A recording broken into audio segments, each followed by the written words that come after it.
Hi, welcome to the Hank Haney Podcast, recording today on nofilter.net. And you can find my podcast now on YouTube.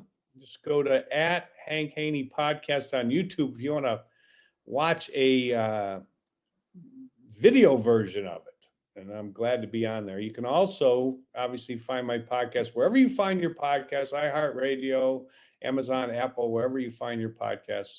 Spotify, just check it out and you'll find the Hank Haney Podcast. Brought to you by HaneyUniversity.com. That's my website. That's where you can go to find out information about golf lessons from me. And you can also register for my free instructional videos. They go out once a week if you need some help with your golf game. It is just about golf season everywhere.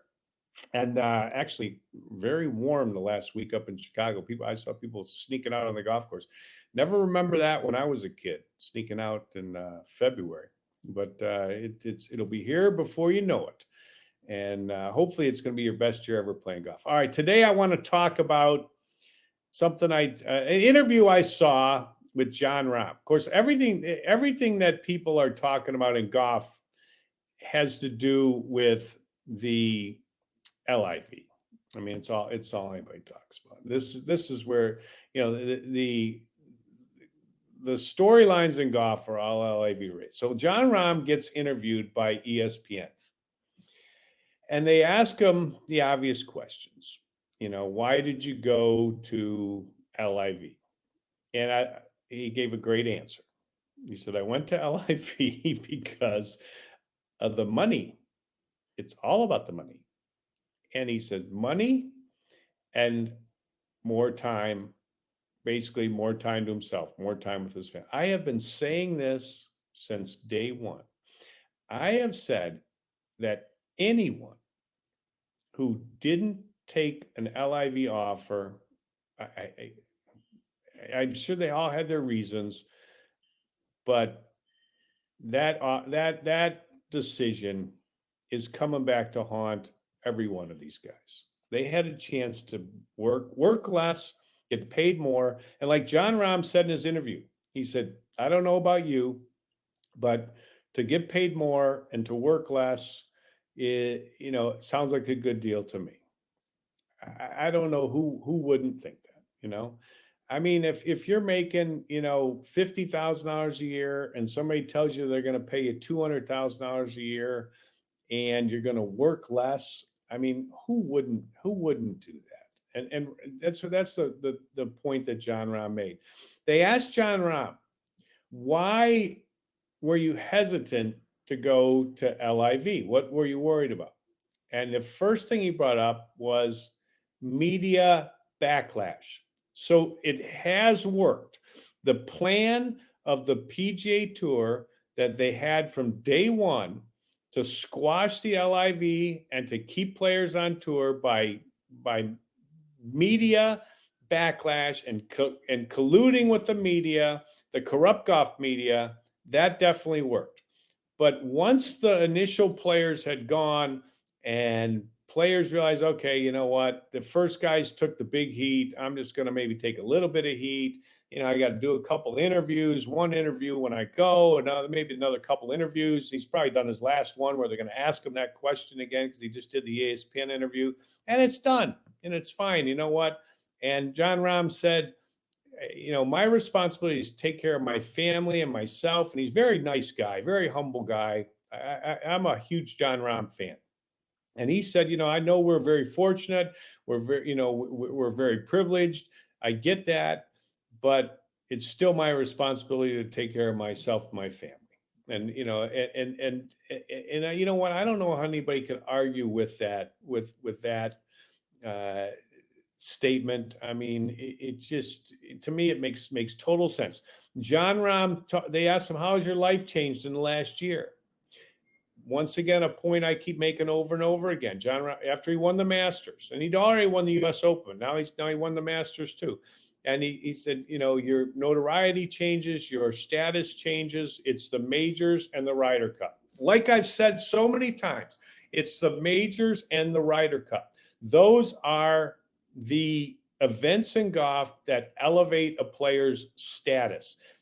Your legacy legacy, unless you're Tiger Woods, you're going to win 82 times on the PGA Tour, or if you're going to win at least 10 times on the PGA Tour and multiple major championships and make it to the Hall of Fame, that is what else is there? Major championships, Hall of Fame.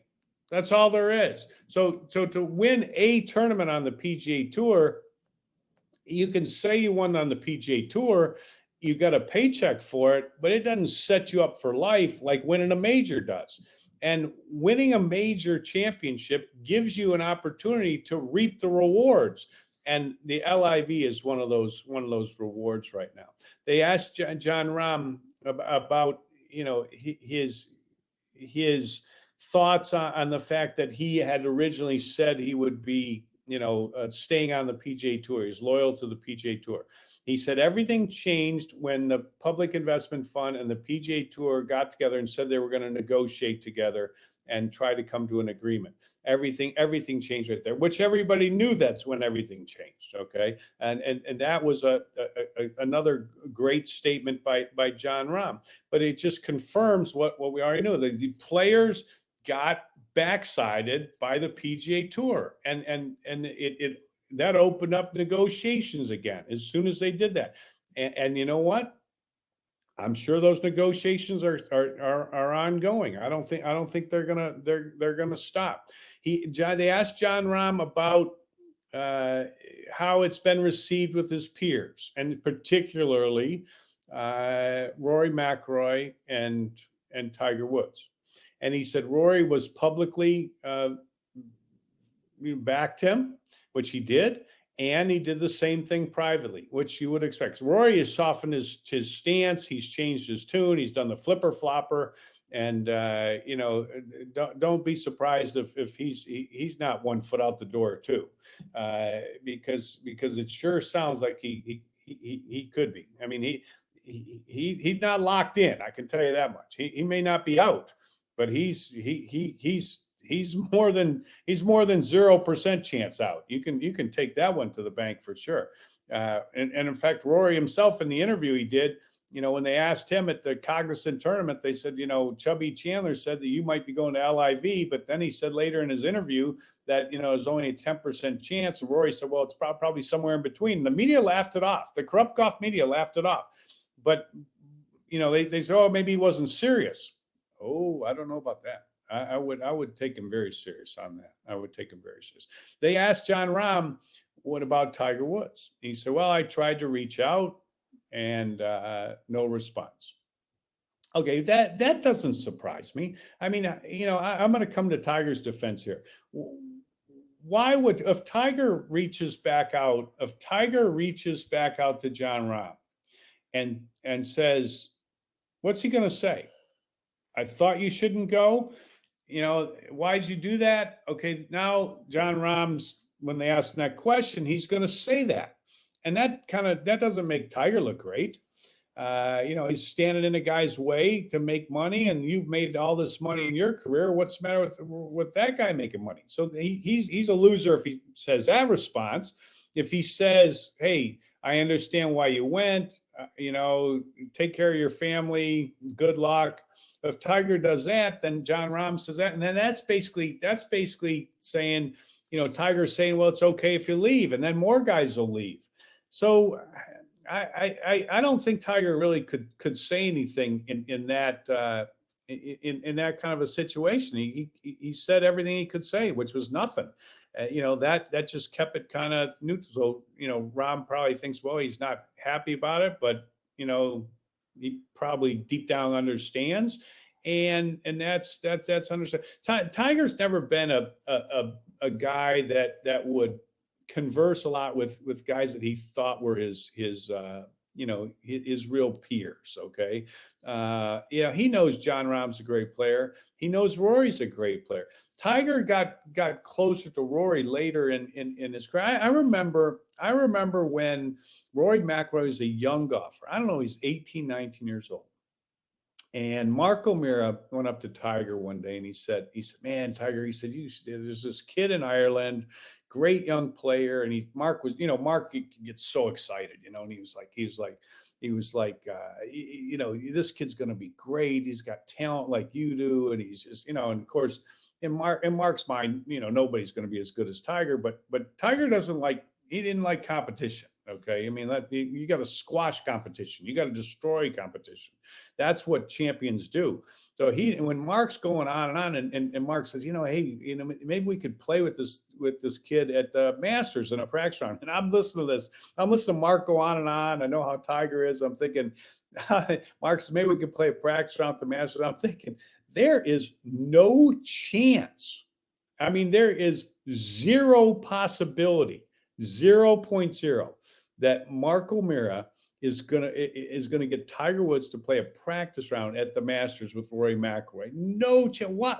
Why would Tiger do that? You've just gone on and on about how talented this guy is. Why would Tiger help out his competition by playing a chummy practice round with him, letting him see up close what he's doing and helping him out? Not gonna, and it didn't happen either.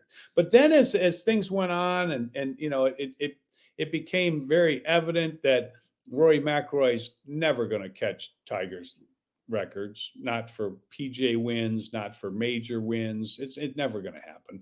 I mean, Rory's been stuck on, he's stuck on 4 majors for the last, since 2014. And Rory's a great player.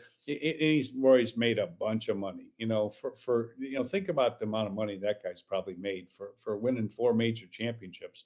But then Tiger all of a sudden, kind of became more friendly with Rory, although, I wonder where they are now because Rory's off the board of PGA Tour, Tiger's on the board, Rory's softening all his positions.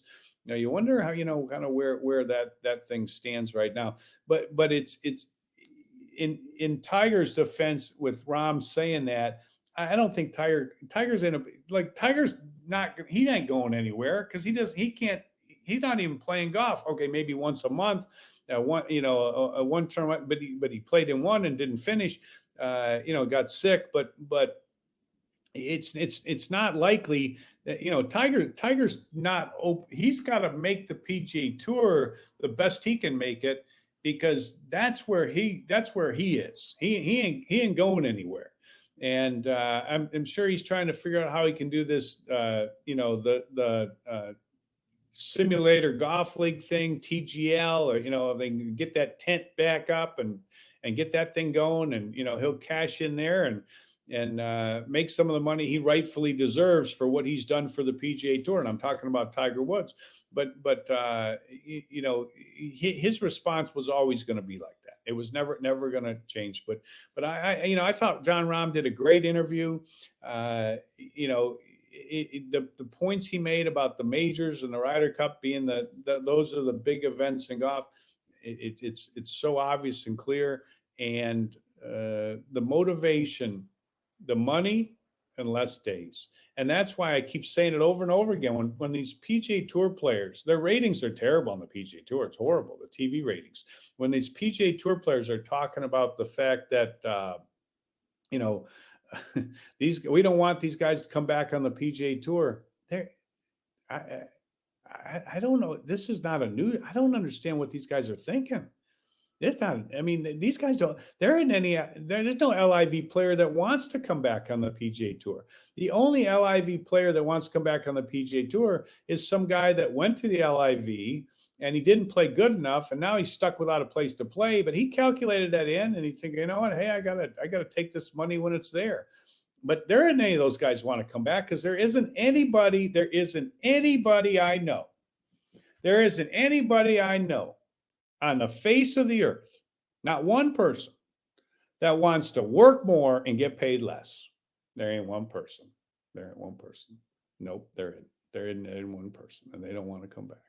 All right, that's all I got for you today. Hope everybody enjoyed the podcast. Remember, if you've got arthritis pain, my Voodoo Pain Relief Cream is the best product you can possibly get. Try it out, voodoopainrelief.com, 100% guaranteed, and you will love it, just like everybody who keeps ordering it over and over and over and over again. It's the greatest product there is. YouTube TV at Hank Haney Podcast, or wherever you get your podcasts, you can find me, and of course on nofilter.net as well. Hope everybody has a great day. Stay safe, stay healthy, and we'll talk to you soon on the Hank Haney Podcast.